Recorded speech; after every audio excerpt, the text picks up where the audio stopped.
The morning light filtered through the crystal dome of the Galactic Council chambers as delegates from across the galaxy gathered for what many considered a routine session. The massive circular hall buzzed with conversations in dozens of languages. Some spoken, others communicated through bioluminescent patterns or electromagnetic pulses.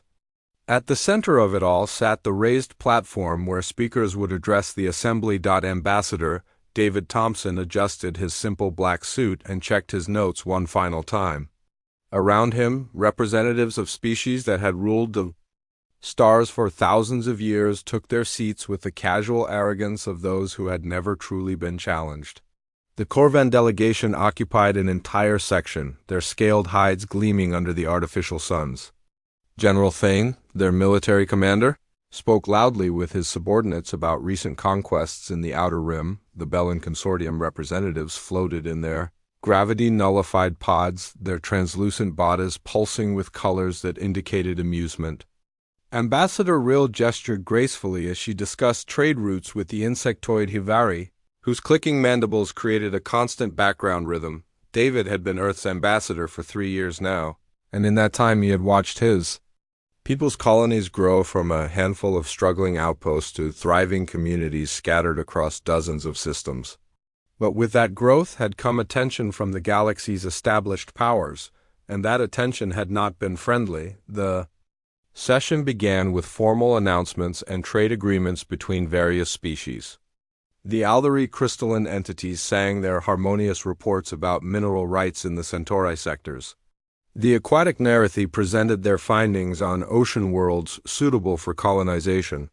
Everything proceeded according to ancient protocols that had governed galactic politics for millennia. When David's turn came to speak, a hush fell over the assembly that had nothing to do with respect. He walked to the central podium, aware that hundreds of alien eyes were watching him with expressions ranging from mild curiosity to open contempt. Humanity was still the newcomer here, the species that had stumbled into galactic society less than a century ago with primitive fusion drives and chemical rockets. David began his presentation with slides showing the recent incidents in human space. Corvan warships had been intercepting human cargo vessels, claiming they were searching for contraband that was never found. Bellan trade ships had been establishing mining operations on asteroids that human colonies had already claimed and registered. Zell patrol fleets had been conducting what they called training exercises uncomfortably close to human worlds. The images showed burned-out human cargo ships drifting in space, their crews missing. They showed families on Haven Prime living under the shadow of Corvan occupation forces. They showed human miners on Kepler Station watching helplessly as Bellan harvesting equipment stripped away resources their children would need to survive. David spoke clearly and calmly, his voice carrying across the vast chamber without electronic amplification. He explained how these actions were disrupting human trade routes and threatening civilian populations. He outlined the legal framework that should protect human territorial claims under galactic law. He presented evidence of violations and requested formal hearings to address these grievances. Throughout his presentation, the alien delegates grew increasingly restless. Some began talking among themselves, their conversations growing louder as David continued. Others made no effort to hide their boredom, with several Hivari representatives actually falling asleep and producing the soft buzzing sound their species made while resting. When David reached his conclusion, he paused and looked around the chamber. The morning light had shifted, casting long shadows across the assembly hall. His voice remained steady, but there was something in his tone that made a few delegates pay closer attention. "Honored representatives," he said, "humanity has always sought peaceful solutions to our disagreements. We believe in diplomacy, in negotiation, in finding ways for all species to prosper together. We have contributed our knowledge freely to the galactic community. We have shared our art, our music, our scientific discoveries. We have asked for nothing more than the same respect and protection under galactic law that every species enjoys." He gestured to the images still displayed behind him, showing the destruction and displacement his people had suffered. These actions against human colonies and vessels must stop. We are not asking for special treatment or preferential consideration. We are simply requesting that the rights granted to us under galactic law be respected and enforced. David's hands remained steady on the podium as he delivered his final words. Please don't anger us. We truly wish to avoid conflict. We hope that reason and justice will prevail, as they have for countless other disputes in this chamber. Humanity stands ready to work with any species that approaches us in good faith. The moment David finished speaking, General Thane rose from his seat with a sound that could only be described as a roar of laughter. His forearms spread wide in a gesture of mock surprise. The newcomers threaten us? How entertaining. Your species has been traveling between stars for what, 80 years? We have been conquering systems since before your ancestors discovered agriculture. Other delegates joined in what passed for laughter among their various species. The Hivari produced sharp clicking sounds while their wings buzzed rapidly. The Bellan representatives pulsed with bright colors that indicated extreme amusement. Even the normally reserved Aldery crystals chimed in harmonious tones that suggested they found the situation highly amusing. Ambassador Rill spoke next, her melodic voice carrying easily across the chamber.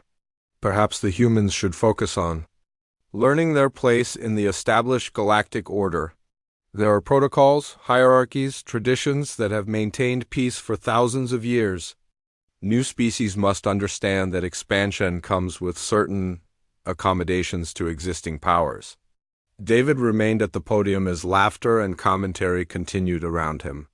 His expression never changed, but those few delegates who knew humans might have noticed the slight tension in his shoulders, the way his jaw tightened almost imperceptibly.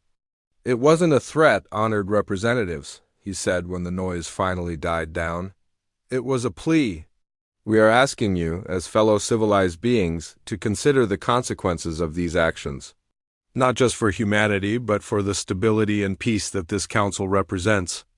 The voting was swift and predictable. The motion to investigate human grievances was dismissed by an overwhelming margin. The motion to establish a commission for territorial disputes was tabled indefinitely. The motion to provide humanitarian aid to displaced human colonists was voted down without discussion. As delegates began filing out of the chamber, chatting among themselves about lunch plans and afternoon meetings, David gathered his materials with methodical precision. He activated a small quantum communicator, its screen flickering to life with an encrypted connection to Earth. The message he sent was brief. Diplomatic solution failed. They wouldn't listen. Recommend proceeding to Phase 2 protocols. The response came back within seconds. Understood. Standing by for your next report. David closed the communicator and walked out of the chamber, passing groups of alien delegates who were already discussing how to divide up additional human territories among themselves. None of them noticed the human ambassador's final transmission, or the way his calm demeanor never wavered even as he delivered news that would change everything. Outside the crystal dome, the alien sun continued to shine on a galaxy that believed. It understood exactly what humans were capable of. That certainty would not last much longer. 3 months after the council session, smoke still rose from the ruins of Haven Prime's capital city. The agricultural world had been humanity's pride, a testament to what human terraforming could accomplish in just 2 decades. Now Corvan occupation. Forces patrolled streets lined with detention centers, where 10,000 human colonists waited in chains for transport to labor camps across the galaxy. News feeds throughout Corvan space showed the victory celebrations with footage of human families being separated at processing centers. Children cried for parents who had been shipped to different systems. Elderly colonists collapsed from exhaustion as they were forced to work in automated factories that produced weapons for the Corvan military machine. The Bellan Consortium had taken a different approach to their expansion into human territory. They simply arrived at established human mining operations with massive harvesting fleets and began extraction procedures, claiming that ancient star charts showed Bellan territorial markers in those systems. When human miners protested, they were informed that their equipment was being confiscated as compensation for illegal trespass on consortium property. Captain Roy Mitchell had been patrolling the Kepler sector when the distress call came in. The civilian transport vessel New Horizon was under attack by Corvan raiders who had already disabled its engines and were preparing to board. 300 passengers were aboard that ship, mostly families relocating from the overcrowded inner colonies to new settlements on the frontier worlds. Roy's ship, the Determination, was a standard Earth Defense Force vessel, nothing more than a converted cargo hauler with basic defensive systems and a crew of 30. The Corvan attack force consisted of 5 military cruisers, each one capable of destroying his ship with a single missile barrage. By every tactical calculation, intervening would be suicide, but Roy had been born on Haven Prime before the occupation. His sister and her children were somewhere in those detention centers if they were still alive. He ordered his ship to maximum acceleration toward the battle zone. The Corvan commander, General Thane himself, was aboard the lead cruiser overseeing what he considered a routine capture operation. Human civilian vessels had proven to be excellent sources of forced labor, and this particular transport was carrying several dozen engineers and scientists who would bring good prices in the slave markets of the inner systems. When the Determination dropped out of hyperspace near the disabled transport, Thane actually laughed. The human ship was so small that his sensors had initially classified it as an escape pod.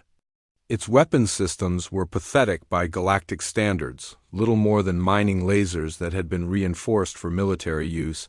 Roy opened a communication channel to the Corvan fleet, his voice steady despite the hopeless odds he faced. "This is Captain Roy Mitchell of the Earth Defense Force vessel Determination. You are attacking a civilian vessel in violation of galactic law. Release those passengers immediately and withdraw from this system." Thane's response came through clearly on all frequencies, ensuring that everyone in the system could hear his words. "Foolish human. Your pathetic vessel cannot stand against the might of the Corvan fleet. Look around you. 5 cruisers against 1 converted cargo ship.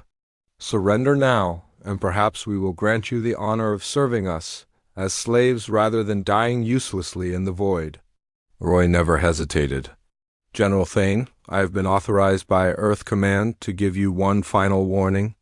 Please don't make U.S. angry. We are asking Nellesley one last time. Release those civilians and leave human space immediately." The laughter that came back through the communication system was joined by similar sounds from the other 4 Corvan ships. To them, the human captain's words were nothing more than the desperate threats of someone who knew he was about to die. Thane's response was to order his weapon systems to target the civilian transport, rather than the Determination. The massive energy beams lanced out from all 5 cruisers simultaneously, overwhelming the transport's minimal shields in seconds. The ship came apart in a brilliant explosion that lit up the darkness of space, taking 300 innocent lives in an instant.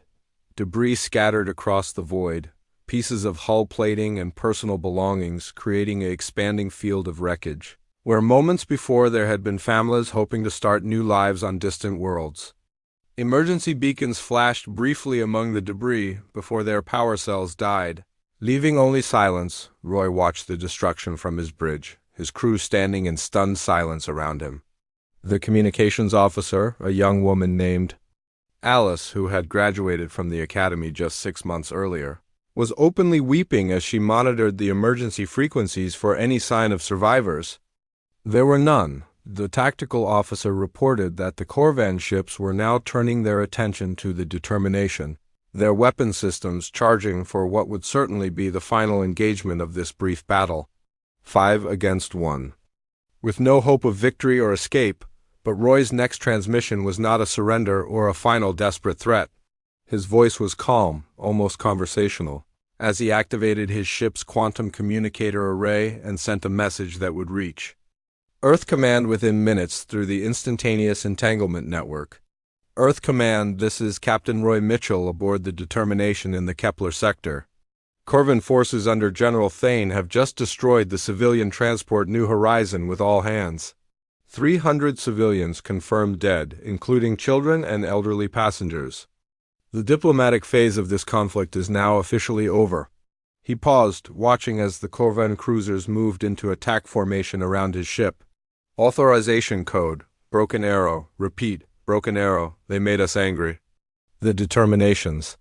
Hyperspace engines spun up to full power, and the ship vanished into the swirling tunnel of accelerated spacetime before the Corvan weapons could fire. General Thane was left staring at empty space, confused by the humans' retreat but satisfied that he had demonstrated the consequences of challenging Corvan authority. The message Roy had sent reached Earth Command within 4 minutes of transmission.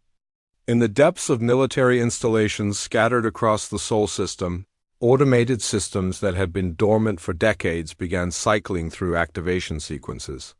Personnel who had been maintaining equipment that no one expected to ever use received urgent recall orders. In the Antarctic Research Facility, known only as Project Prometheus, blast doors that hadn't opened since their installation began to cycle through their unlocking procedures. Scientists and engineers who had spent their careers working on theoretical weapons systems suddenly found their projects reclassified from research to active deployment status. The message, broken arrow, had very specific meanings in human military doctrine. It meant that diplomatic solutions had been exhausted. It meant that civilian populations were under direct threat.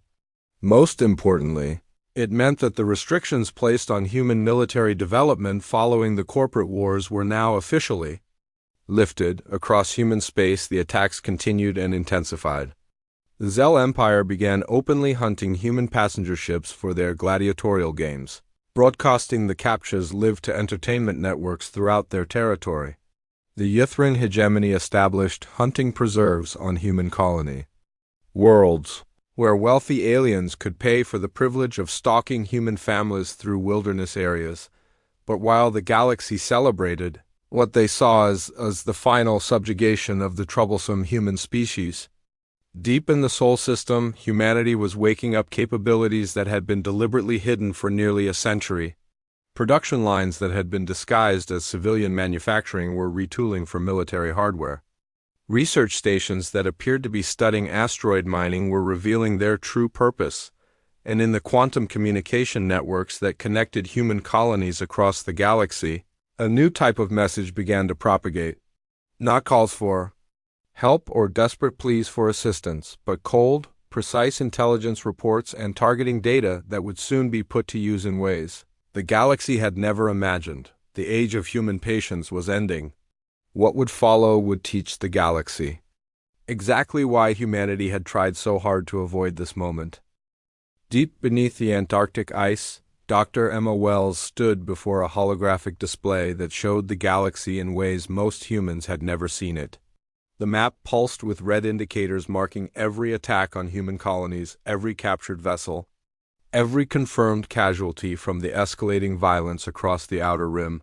The numbers were climbing by the hour, and each new report brought news of atrocities that tested the limits of civilized imagination. Emma had been director of xenological warfare for 12 years, overseeing a department that most people assumed studied alien military tactics for defensive purposes. The truth was far more complex and far more dangerous. Her team had spent decades analyzing every major galactic power, mapping their technological capabilities, identifying their strategic weaknesses, and developing countermeasures that she had hoped would never be needed. The broken arrow authorization had reached her facility within minutes of Captain Mitchell's transmission, triggering security protocols that brought her staff from across the globe through transportation networks that officially did not exist. Around her, analysts and technicians worked at stations that displayed information gathered by human intelligence networks the galaxy had never suspected existed. Status report, Emma called out to her senior staff as the last of the secure doors sealed them inside the command center. Dr. Robert Kim, her chief of strategic analysis, consulted his displays before responding. Confirmed casualties now exceed 15,000 civilians. Haven Prime's entire population is confirmed enslaved. The Bellin Consortium has seized our mining operations in 17 systems. Zell hunting parties have taken over 6 colony worlds. and are broadcasting live feeds of civilian hunts to their entertainment networks. Emma's expression remained neutral, but her hands tightened slightly on the console edge. Intelligence assessment? They believe we are defenseless, replied Dr. Sarah Martinez from the Zenup Psychology Division. All major powers are interpreting our diplomatic protests as evidence of military weakness. They assume our defensive capabilities are limited to the patrol ships they have observed. Current galactic intelligence estimates place total human military strength at approximately 200 vessels of various classes. Emma almost smiled at that assessment. And our actual capabilities? Dr. Kim activated a new set of displays that showed manufacturing facilities throughout the Sol system coming online. Hidden construction yards that had been disguised as asteroid mining operations were revealing their true nature as military shipyards. Lunar installations that appeared to be research facilities were opening to show massive weapons testing ranges. Mars-based factories that supposedly produced civilian electronics were retooling their production lines for military hardware. Project Pandora facilities are at 95% operational status, Kim reported. Full production capacity will be available within 18 hours. Project Cerberus weapon systems are charging and will be ready for deployment within 6 hours.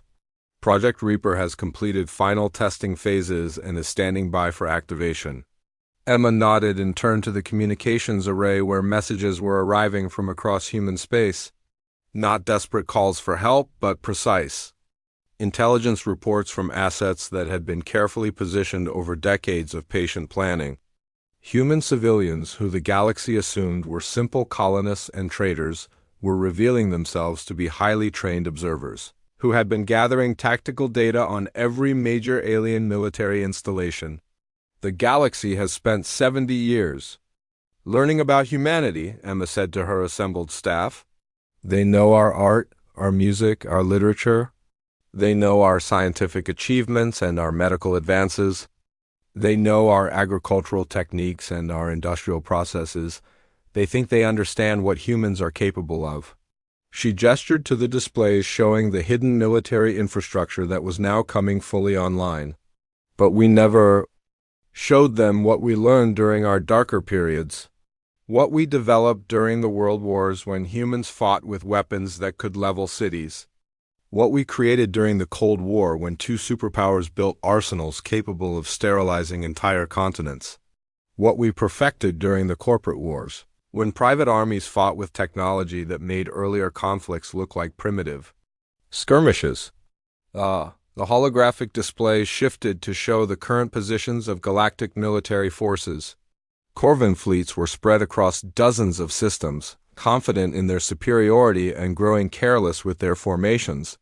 Bellin harvesting operations were proceeding without any significant military protection, relying on their reputation rather than actual defenses. Zell hunting parties were operating in small groups, assuming that human colonies posed no threat to their activities. Authorization confirmed for all black projects, came a voice from the central command console. Project Pandora is greenlit for full deployment. Project Cerberus is authorized for immediate activation. Project Reaper is cleared for combat operations. Emma's hand moved to the final control panel, her fingers hovering over switches that would activate systems that had been theoretical concepts just hours earlier. They interpreted our warnings as weakness because they had never seen us truly angry. They assumed our peaceful nature meant we were incapable of effective violence. They thought our diplomatic approach indicated a lack of military options. Around the command center, displays showed the final stages of activation for humanity's true defensive capabilities. Ships that made the current Earth Defense Force look like an antiquated patrol fleet were completing their final systems checks.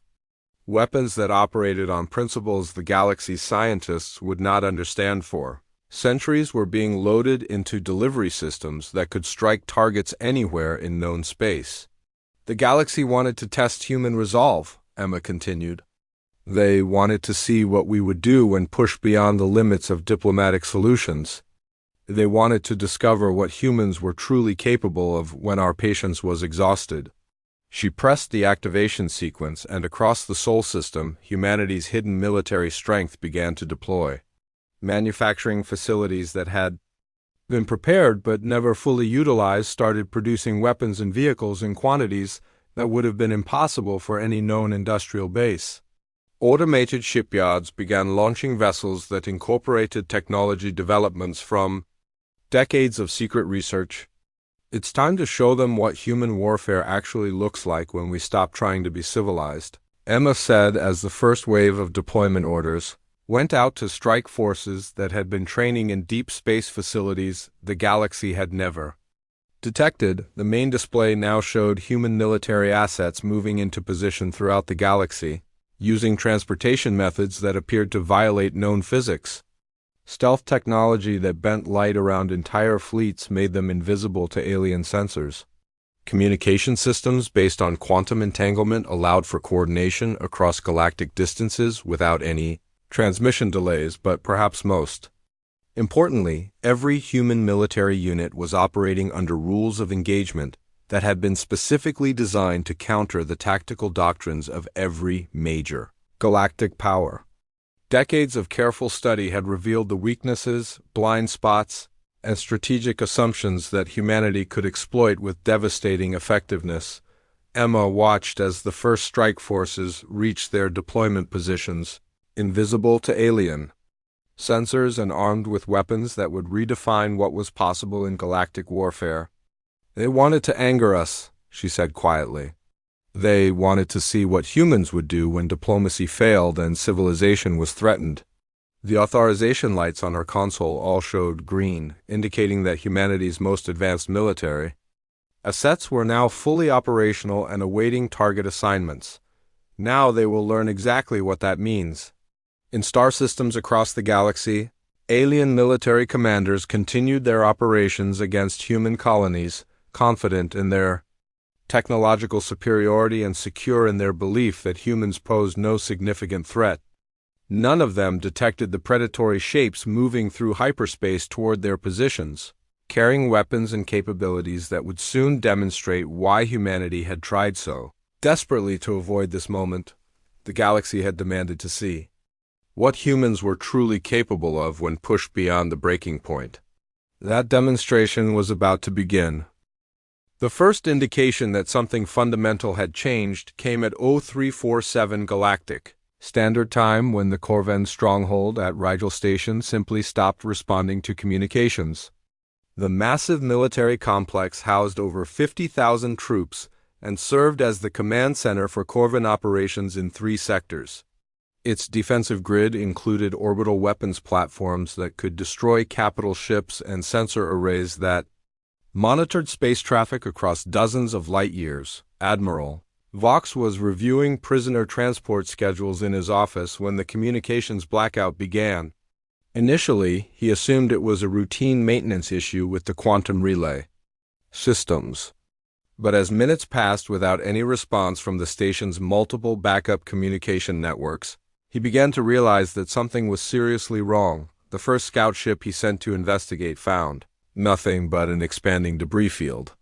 Where Rigel Station had been, 12 human vessels hung motionless in space near the destruction, their hulls seeming to ripple and bend light in ways that made them difficult to focus on. They made no threatening moves toward the scout ship, transmitted no messages, and showed no interest in pursuit when the terrified Corvan pilot fled back to hyperspace.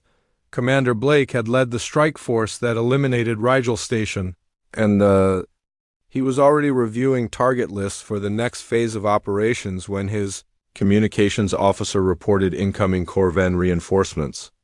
An entire battle fleet of over 200 vessels was approaching their position. Apparently intending to avenge the destruction of their stronghold, Blake's force consisted of 12 ships that looked nothing like the converted cargo haulers, and civilian vessels the galaxy associated with human space capabilities. These were purpose-built warships incorporating technology that human scientists had been developing in secret for decades. Their hulls were composed of materials that could adapt their molecular structure in real time, making them nearly invisible to most sensor systems. Their weapons operated on principles that most galactic species would not discover for centuries. The battle lasted exactly 4 minutes and 37 seconds. The Corvan fleet approached in standard formation, expecting to overwhelm the small human force through superior numbers and firepower. Their tactical computers calculated victory probabilities in excess of 99% based on observed human military capabilities. Those calculations proved to be catastrophically wrong. The human ships moved like nothing the galaxy had ever encountered, accelerating and maneuvering in ways that should have liquefied their crews under gravitational forces. Their adaptive SULLs shifted and flowed, making it impossible for Corvan targeting systems to maintain weapons locks. When they fired, their weapons didn't just destroy enemy vessels but seemed to unmake them at the molecular level, reducing massive warships to expanding clouds of component atoms. But the most disturbing aspect of the engagement was not the advanced technology. It was the cold, methodical precision with which the humans operated. Every shot was perfectly calculated. Every maneuver was executed with flawless timing. There was no wasted motion, no unnecessary destruction, no emotion visible in their tactics. When the last Corvan vessel had been eliminated, Blake's fleet transmitted a single message on all frequencies before departing the system. Corvan Empire, you have 72 hours to release all human prisoners and evacuate all human territory. Non-compliance will result in escalation. Similar scenes were playing out across the galaxy as human strike forces revealed themselves in system after system. The Zell hunting parties that had been terrorizing human colonies found themselves stalked by ships they could not detect until the moment. Their vessels were torn apart by weapons they could not understand. Ythrin gladiatorial stations went dark as their entertainment broadcasts were replaced by static. Their human prisoners rescued by forces that seemed to appear and disappear at will. The Bellan Consortium attempted to negotiate, sending urgent communications to Earth offering compensation, trade agreements, and territorial concessions. The response they received was delivered by Ambassador David Thompson in a brief recorded message. Return what you have stolen. Cease all hostile actions. These are not negotiations. When Consortium leadership hesitated, hoping to retain at least some of their gains from human territory, 3 of their major trade worlds experienced simultaneous equipment failures that destroyed their orbital manufacturing platforms. Not a single civilian was harmed, but their entire economic infrastructure was systematically dismantled by forces they never saw coming. The precision was terrifying. Human forces demonstrated an ability to target specific installations, specific individuals, specific pieces of equipment while leaving everything else completely untouched. Corvan military commanders found their personal quarters filled with their own weapons, disassembled and arranged in neat piles with notes indicating that their security systems had been inadequate. Bellan trade officials discovered that their private communication networks had been compromised for years, with detailed records of their illegal activities delivered to galactic law enforcement agencies. General Thane, the Corvan commander who had ordered the destruction of the civilian transport New Horizon, woke up in his heavily guarded fortress to find a human soldier sitting calmly in his bedroom. The intruder made no threatening moves and carried no visible weapons, but simply placed a small device on the nightstand and activated a holographic display. General, the human said in perfect Corvan, you ordered the murder of 300 civilian passengers.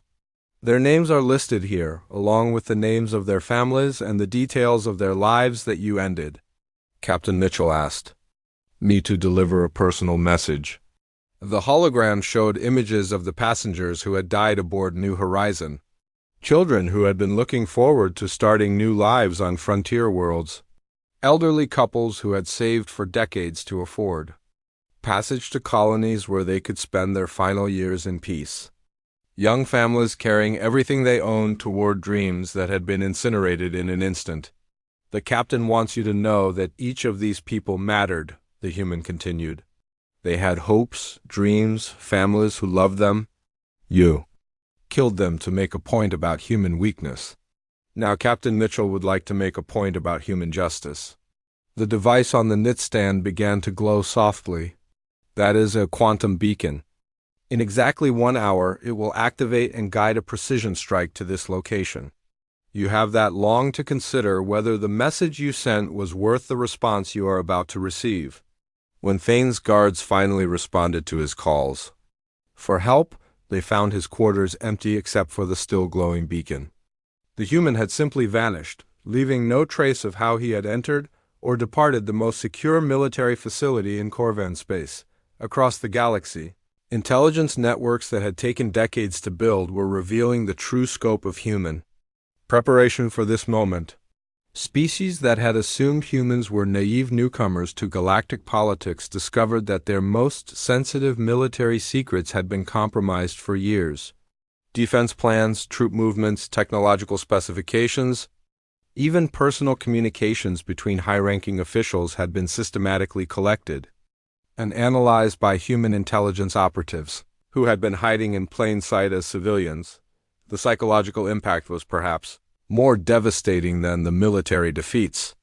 Every major power in the galaxy suddenly realized that they had been completely outmaneuvered by a species they had dismissed as primitive and harmless.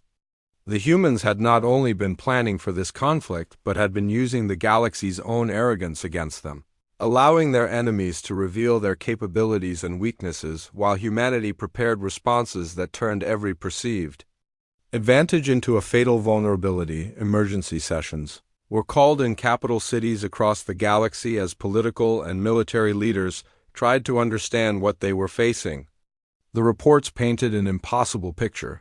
Humans had somehow developed technology that was centuries ahead of galactic standards, possessed manufacturing capabilities that exceeded entire empires, and demonstrated tactical knowledge that suggested they had been studying alien military doctrine with the patience of people who knew that conflict was inevitable. But perhaps most frightening was the realization that humanity was fighting this war with the same methodical approach they had brought to diplomacy. Every action was calculated for maximum effect.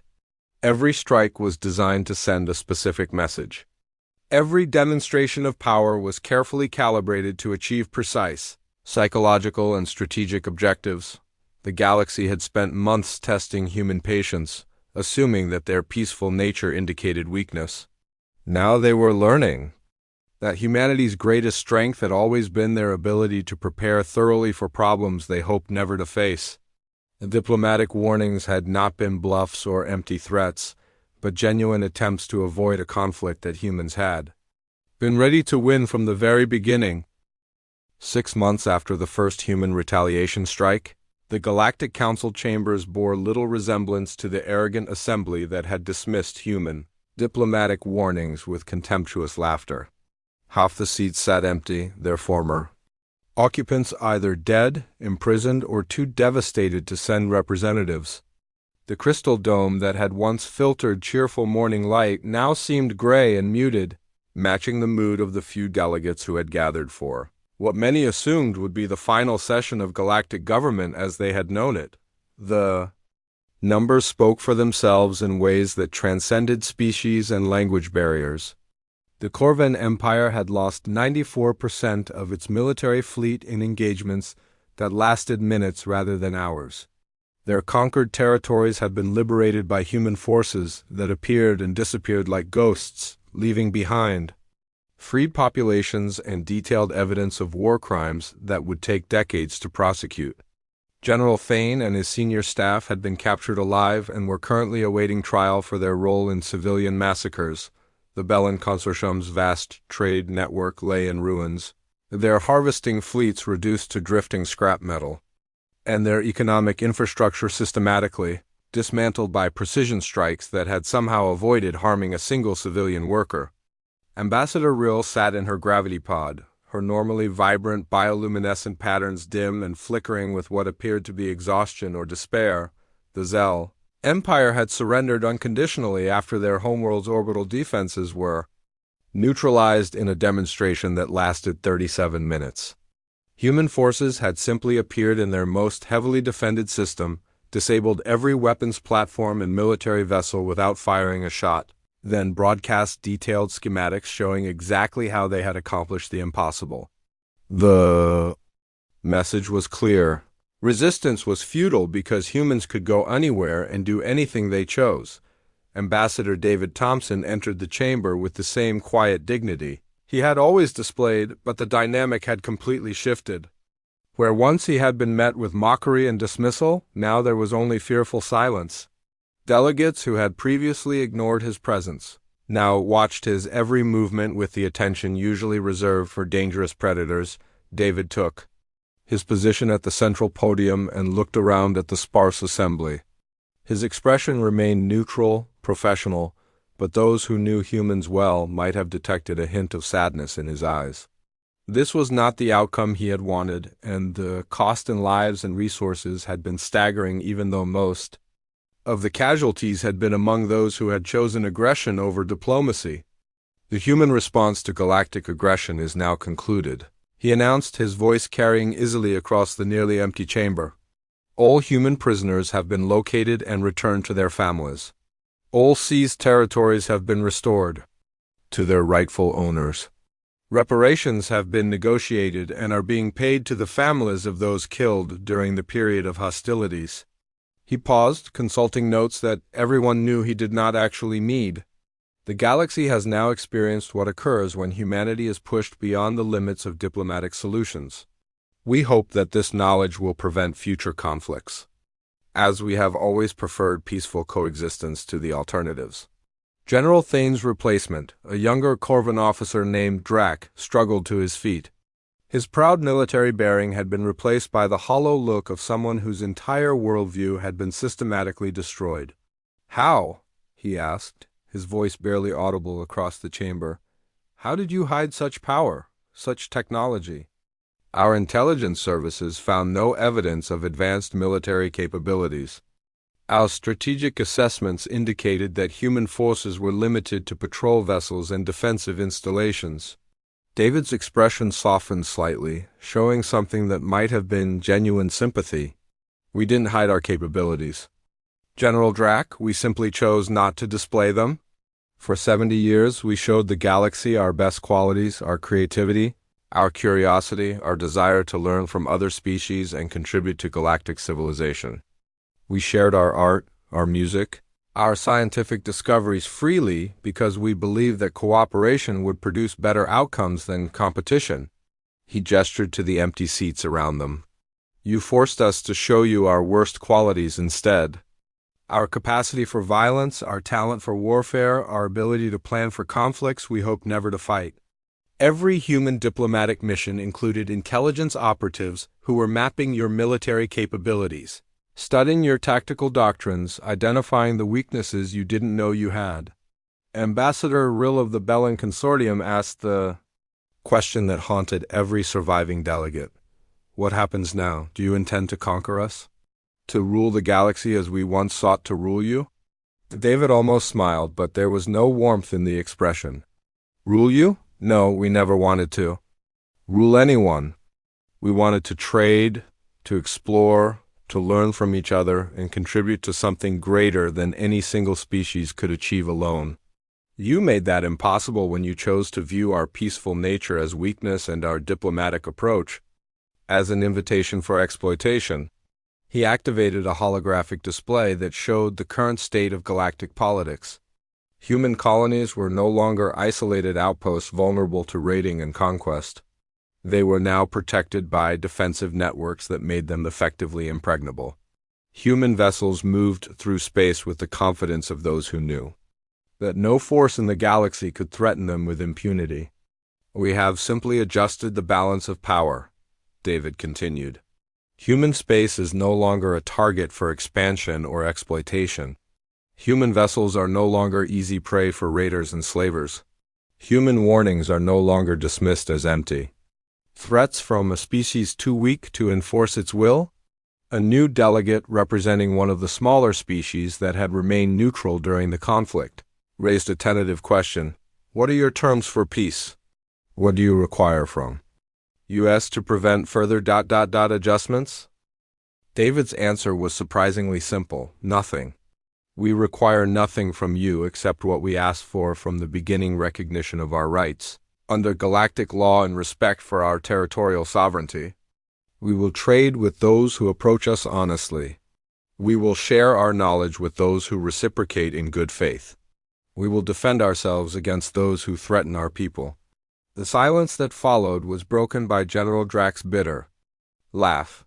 You speak of respect and recognition as if this were a negotiation between equals. But you have demonstrated that you could destroy any of us whenever you choose. How do we live with the knowledge that our continued existence depends entirely on your restraint? David's expression grew serious, and for a moment the mask of diplomatic professionalism slipped to reveal something more human underneath. The same way we lived for 70 years, General. Every human colony existed at the mercy of species that could have wiped us out whenever they chose. Every human vessel traveled through space controlled by powers that viewed us as potential slaves or entertainment. Every human family went to sleep knowing that their children might wake up in chains if the wrong alien commander decided to test our defenses.